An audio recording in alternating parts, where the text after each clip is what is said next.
Yes, so as I was discussing, the as you can see in the figure, the construction T-beam that how we see is actually the monolithic action of the that is part of the flange that forms in the T-beam and which actually carry the compressive stress in action with the beam that is the web portion of the T-beam.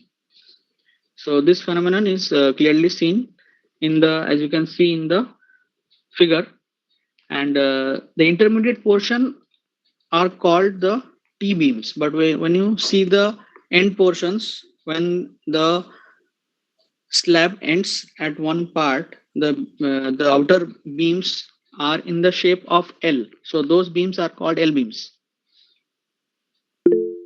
So as you can see in the figure, there are two beams actually that we can find the beams and slab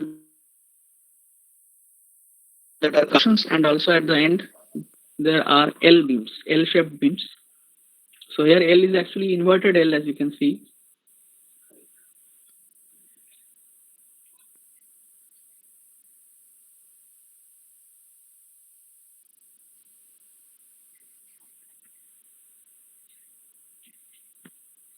This T-beam, where the portion that acts integrally with the beam to resist the load is called the flange. So this is the definition of flange, you can say overall. So as discussed, this flange actually is responsible for resisting the load, that is the portion of slab, and the portion below this flange is called the web, or it is also called rib of the beam. And the intermediate beams that support this slab are called T beams, and the end beams are called L beams because they are inverted L shape, as you can see. And as discussed, due to this monolithic action, the flange will actually take part with the web to take the compressive stress and resist the compressive stress, because why? We are getting more area of the concrete in the compression zone. So if you compare the T beam with respect to a rectangular beam of same depth, then you will see the overall depth. If you find, then obviously for the flange portion you are getting more area of concrete for which we are getting excess resistance against compressive stress. Okay, so due to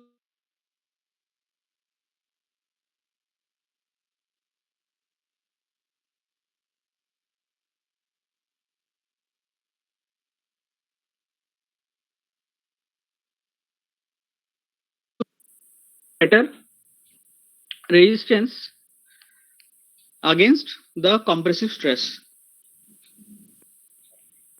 But you compare this with the tension zone, we are not getting much of advantage in the tension zone, because this flange action has nothing to do with the tension zone, and the tension zone, the stress at the tensile stress is totally concerned of the tensile reinforcement.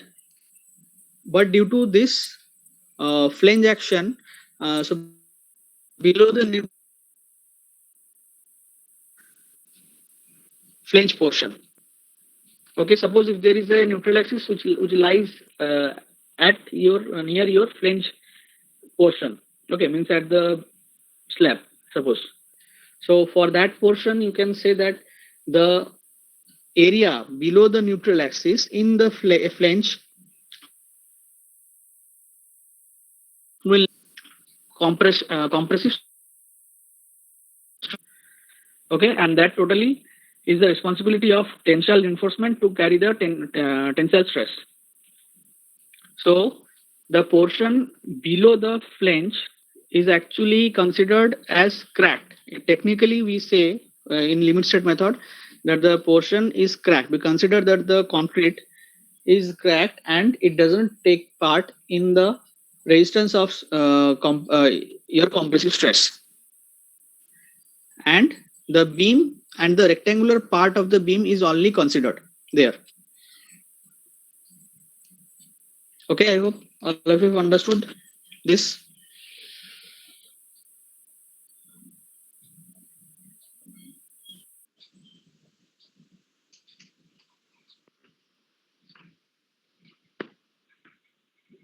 Okay, so let us discuss some terms that are there for your T beam.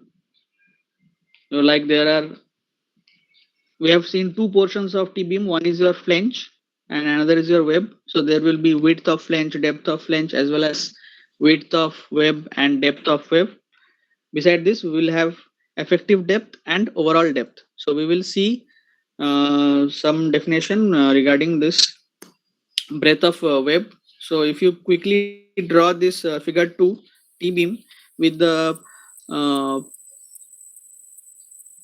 the values of the depths and widths, the notations, it would be better. Okay, so notations as given is the width of flange is taken as B1 or B. Depth of flange is taken as DF, capital DF, capital D suffix F. Depth of web is taken as TW, D suffix small d suffix W. Width of web or rib is considered with notation B suffix W, small b suffix W. Area of tensile reinforcement AST, effective depth small d, and overall depth small capital D. Okay, so this breadth of web. So this breadth of web is actually the portion of the beam. Okay, web is also considered, is also another name is your rib. So the purpose of the breadth of the rib is to provide sufficient amount of reinforcement that has to be accommodated in the beam. So sufficient for space should be there to accommodate tensile reinforcement AST, and there should be sufficient gap between those reinforcement, that is also necessary. So that is governed by the width of the web, that is the breadth of the web. So this ratio, if you consider the width versus depth ratio of this web, that is taken as 1:3 or 2:3, means 1/3 to 2/3 is the ratio that is considered for width of web to the depth of web. Okay, so this web is actually supporting the, we know that this web, the purpose of this beam is to support the slab. But since due to this monolithical action, there is no gap between the slab and beam, and they are monolithically casted, so they are a single unit, and this beam actually supports, this web actually here supports the flange portion.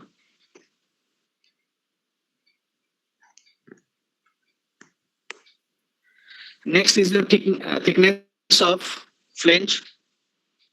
So this thickness of flange is equal to the thickness or depth of slab forming the flange of the beam.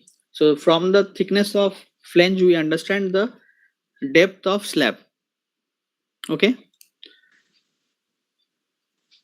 depth of slab is the overall depth of the slab that actually acts as the thickness of the flange. Now the overall depth of the beam, that is capital D. So we know that this overall depth of the beam is actually the combination of depth of flange plus the depth of overall depth of the web, and generally it is taken as the ratio of span by depth for simply supported conditions are taken as 1/12 or 2 1/15, 1/12 to 1/15 in general. but it also depends on the different types of loads that are to be carried by the beam. So when there is light load is to be carried, the span could be kept as 1 by 12, 1 by 15th to 1 by 20th of the span.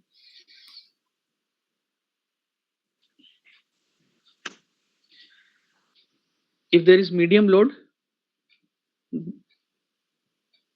the width by span ratio could be taken as 1 by 12 to 1 by 15. And if there is heavy load, then certainly our span is to be restricted. So width by span ratio turns as 1 by 10 to 1 by 12. So this is how the overall depth of the beam is to be considered, and the span from here could be considered from this ratio.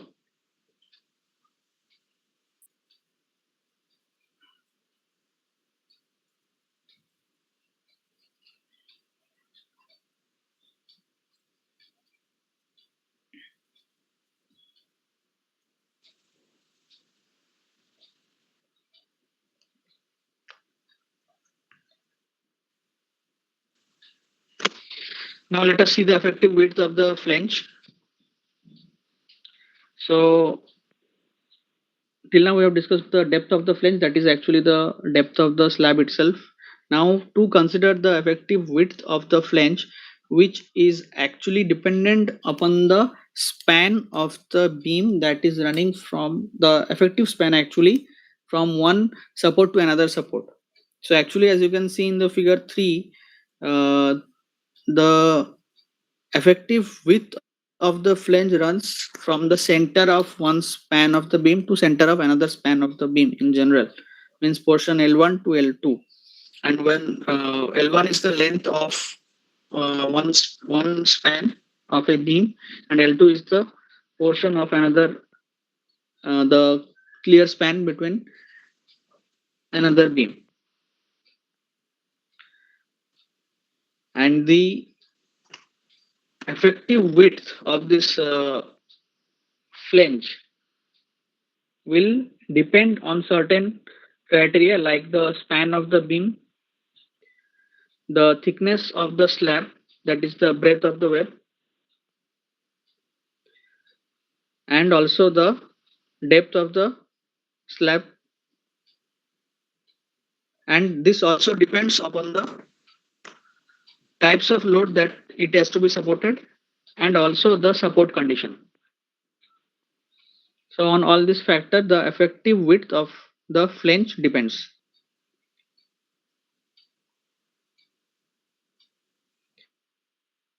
So we know that this width of the flange will actually dependent upon the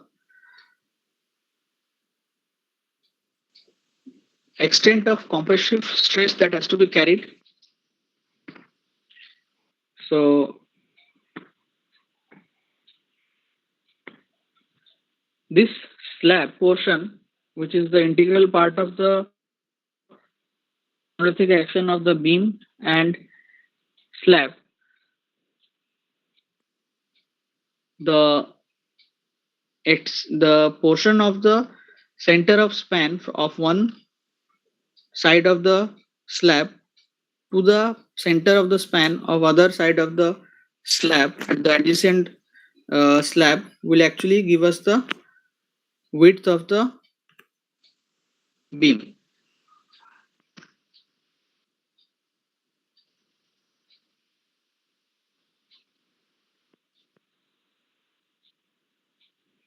And another thing that is to be seen, that this width of the flange, it should not be greater than the breadth of the web, the sum of the clear distance to the adjacent of beams on either side, as you can see in the figure.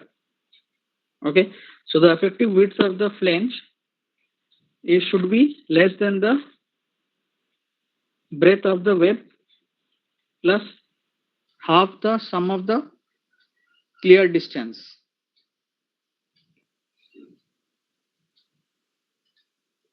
So clear distance here are the portion L1 or L2, and the half portion means L1 by 2, you can say.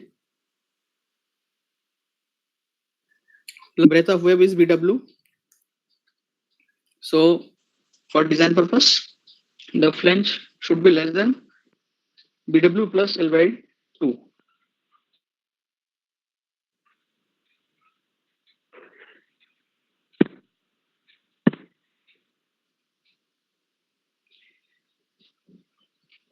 Now you can see certain criteria for calculating the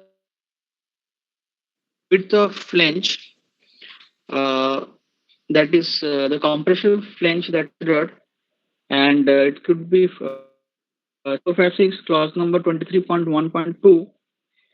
The for T beam and L beam and for isolated beams, different criteria are given. You can find the criteria is L naught by 6 plus BW plus 6 DF. So this L naught is actually distance between point of zero moment. Okay, and this L naught, and for this continuous beam, this L naught is taken as 0.7 times the effective span. Okay,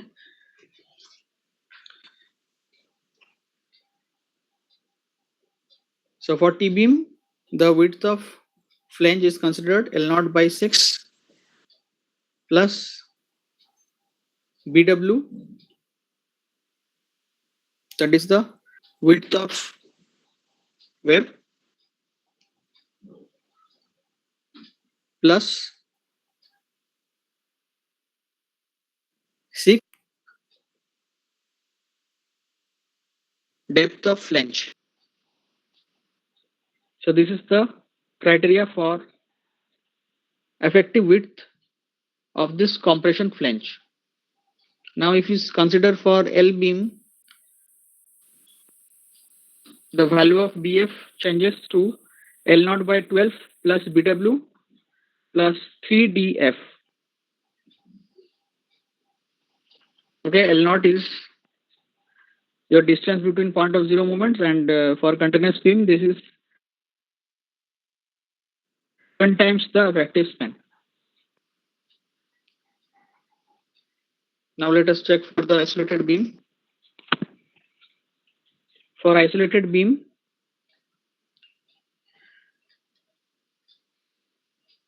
this effective flange of this width is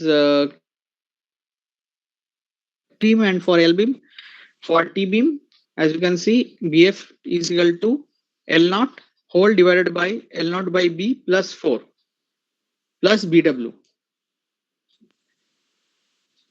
Okay, this is L naught, L0, and for L beam, this BF turns as 0.5 L naught whole divided by L naught by B plus 4 plus BW.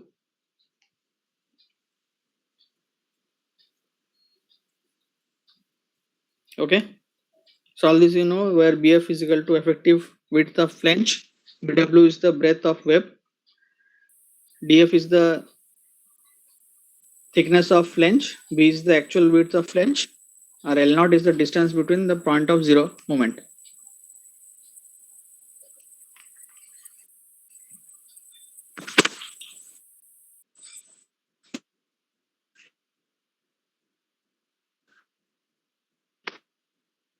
Okay, that's all for today. Actually, I don't want beam, that is the next portion now. I don't want to end it